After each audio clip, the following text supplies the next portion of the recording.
نتشابه بالقصص، كل واحد وقصته، وكل واحد اللي بينا احزانه ماخذ.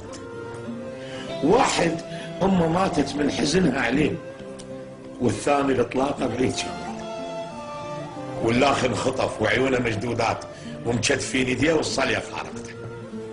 واكو واحد سالته عن هله وناسه، وسالته عن اخوه وقال ما شفته.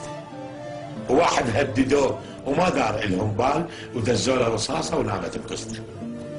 وواحد على الموبايل ينتظر رنه بلكي يخابرونه اللي اخطفوا بنته. وواحد دفع فديه وما سلم منهم، وواحد ما دفع زرفوا له حصلته. وواحد شفته يصبغ مدرستنا الوان، يا اخي خليه يصبغ مدرستنا الوان. واحد شفته يصبغ مدرستنا الوان وبس خلص صبغ داسر على جفته. وواحد شفته يبكي وامه فرحانه، اشتميت الخبر امه اللي مسفرته، قالت له روح يما لا يقتلونك. وواحد شفته يبكي ويرجف من الخوف، لقى وسط الجثث مقتوله صاحبته.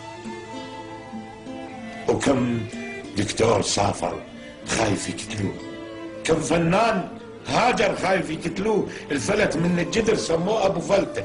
ويوميا الصبح 50 لو 20 لو 70 مقتولين مذبوبين محصوبين، وبيهم ناس هاي وجوههم تيزاب حركته.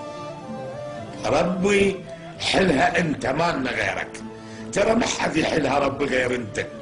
مثل نبته انشلعنا من ارض بغداد، واذا ظلت بعيد تموت النبته. احتووني يا اخي، انتم ما احتويتوني ولا انتم احتويتوني، ولا انتم ولا انتم ولا انتم.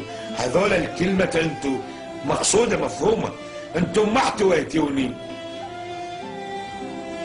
وسط النار عفتوني، عفتوا الصوت، صوت الغربة يلعب بس علمتوني.